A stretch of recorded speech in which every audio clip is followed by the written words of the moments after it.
Hello दोस्तों, आज की कहानी है सास बहू की कहानी। बहू कहाँ मर गई? अंदर से आवाज आई, जिंदा हूँ माँ जी। तो फिर मेरी चाय क्यों अभी तक नहीं आई? कब से पूजा करके बैठी हूँ, ला रही हूँ माँ जी। बहू चाय के साथ भजिया भी ले आई। सास ने कहा, तेल का खिलाकर क्या मारोगी? बहू ने कहा, ठीक है माँ जी, ले जाती हूँ। सास ने कहा, रहने दे, अब बना दिया है तो खा लेती हूँ। सास ने भजिया उठाई और कहा, कितनी गंदी भजिया बनाई है तुमने। बहू, माँ जी मुझे कपड़े धोने जाना है, मैं जाती हूँ।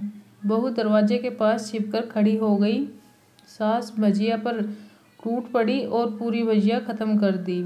बहू मुस्कुराई और काम पर लग गई। दोपहर के खाने का वक्त हुआ। सास ने फिर आवाज़ लगाई, कुछ खाने को मिलेगा? बहू ने आवाज़ नहीं दी। सास फिर चिल्लाई, भूखे मारोगी क्या? बहू आई, सामने खिचड़ी रख दी।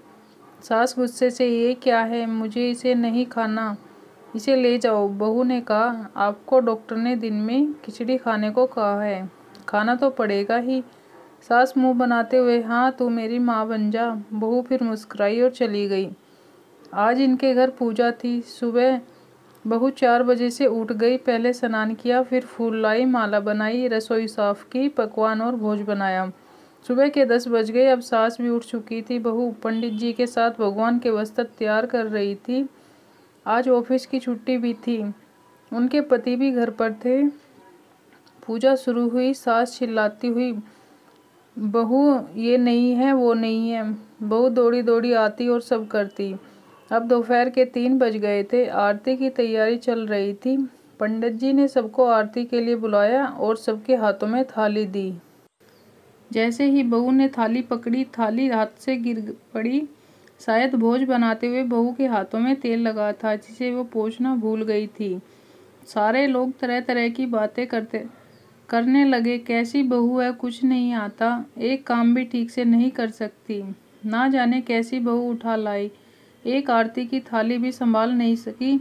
उसके पति भी गुस्सा हो गए, पर सास चुप रही, कुछ नहीं कहा, बस यही बोल के छोड़ दिया, सीख रही है, सब सीख जाएगी धीरे धीरे। अब सबको खाना परोसा जाने लगा। बहू दौड़ दौड़ के खाना देती, फिर पानी लाती। करीब 70-80 लोग हो गए थे। इधर 2 नौकर और बहू अकेली, फिर भी वहाँ सारा काम बहुत ही अच्छे तरीके से करती। अब उसकी सास और कुछ आस पड़ोस के लोग खाने पर बैठे। बहू ने खाना परोसना शुरू किया। सबको खाना दे दिया गया। जैसे ही पहला निवाला सास ने खाया, तुमने नमक ठीक नहीं डाला क्या?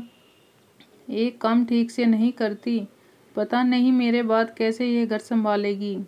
आस पड़ोस वाली को तो जानते ही हो ना साहब, वो बस बहाना ढूंढते हैं नुक्स निकालने का। फिर वो सब शुरू हो गए, ऐसा खाना है, ऐसी बहू है, ये वो वगैरह वगैरह। दिन का खाना हो चुका था। अब बहू बर्तन साफ करने नौकरों के साथ लग गई। रात में जगराता का कार्यक्रम रखा गया था। बहू ने भी 1-2 गीत गाने के लिए स्टेज पर चढ़ी। सास जोर से चिल्लाई, मेरी नाक मत कटा देना, गाना नहीं आता तो मत गा, वापस आ जा।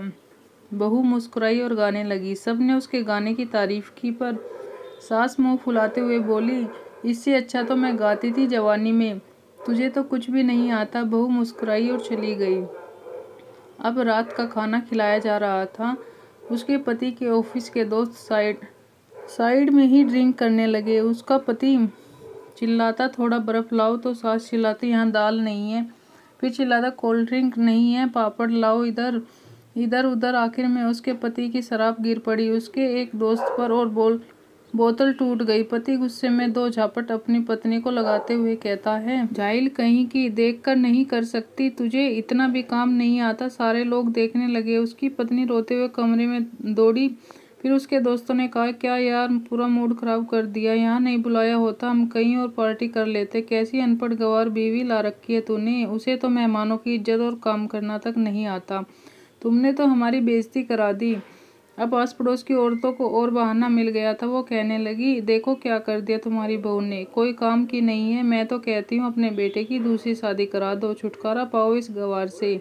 सास उठी और अपने बेटे के पास जाकर उसे थप्पड़ मारा और कहा, अरे नालायक, तुमने मेरी बहू को मारा, तेरी हिम्मत कैसे हुई, तेरी टांग तोड़ दूंगी। उसके बेटे के दोस्त कुछ कहने ही वाले थे कि उसकी माँ ने घूरते हुए कहा, क्या चुप, यहाँ दारू पीने आए हो, जबकि पता है आज पूजा और तुम्हें पार्टी करनी है। कैसे संस्कार दिए है तुम्हारे माता पिता ने। और किसने मेरी बहू को जाहिल बोला, जरा इधर आओ, चप्पल से मारूंगी। अगर मेरी बहू को किसी ने शब्द भी कहा तो अरे पापी, तूने उस लड़की को बस इसलिए मारा कि तेरी शराब टूट गई। पापी, वो बच्ची सुबह से 4 बजे से उठी है, घर का सारा काम कर रही है, ना सुबह से नाश्ता किया, ना दिन का खाना खाया, फिर भी हंसते हुए, सबकी बातें सुनते हुए, ताने सुनते हुए घर के काम में लगी रही। तेरे यार दोस्तों को अच्छी न लगी, कभी उन्होंने ऐसा कहा, उसके यार दोस्त चुपके से खिसक लिए। अब सास बहू के कमरे में गई और बहू का हाथ पकड़कर बाहर लाई। सबके सामने कहने लगी, किसने कहा था अपनी बहू को घर से निकाल के दूसरी बहू ले आना, जरा सामने आओ। कोई सामने नहीं आया। फिर सास ने कहा, तुम जानते भी क्या हो इस लड़की के बारे में, ये मेरी माँ भी है और बेटी भी है। माँ इसलिए मुझे गलत काम करने पर डांटती है और बेटी इसलिए कभी कभी मेरे दिल की भावनाएं समझ जाती है। मेरी दिन रात सेवा करती है, मेरे 1000 ताने सुनती है, पर एक शब्द भी गलत नहीं कहती, ना सामने ना पीठ पीछे। और तुम कहते हो दूसरी बहू ले आऊं, याद है ना छुटकी की दादी, अपनी बहू की करतूत। सास ने गुस्से से पड़ोस की महिला को कहा, अभी पिछले हफ्ते ही तुम्हें मियाँ बीवी भूखे छोड़ घूमने चले गए थे। मेरी इसी बहू ने 7 दिनों तक तुम्हारे घर पर खाना पानी, यहाँ तक कि तुम्हारे पैर दबाने जाती थी, और तुम इसे जाहिल बोलती हो। जाहिल तो तुम सब हो जो कोयले और हीरे में फ़र्क नहीं जानते। अगर आइंदा मेरी बहू के बारे में किसी ने एक लफ्ज़ भी बोला तो मुझसे बुरा कोई नहीं होगा, क्योंकि ये मेरी बहू नहीं, मेरी बेटी है। बहू सिसकियाँ लेते हुए फिर कमरे में चली गई। सास ने एक प्लेट उठाई और भोजन परोसा, बहू ने कमरे में खुद ले गई। सास को भोजन लाते देखा तो बहू ने कहा, अरे माँ जी, आप क्या कर रही हो, मैं खुद ले लेती। सास ने प्यार से ताना मारते हुए कहा, डर मत, इसमें जहर नहीं है, मार नहीं डालूंगी तुझे। तुझे नई सास चाहिए होगी, पर मुझे अभी भी तू ही मेरे घर की बहू चाहिए। बहू ने अपनी सास को रोते हुए गले से लगा लिया। सास भी रो दी पहली बार और कहा, चल खाना खा ले। फिर मजाक करते हुए कहा, फिर मेरे पैर दबाने चले आना, और ये ख्याल मन में मत लाना कि सास पैर बोलती है किसी दिन मैं इसका गला दबा दूंगी, क्योंकि कभी मैं भी यही सोचती थी।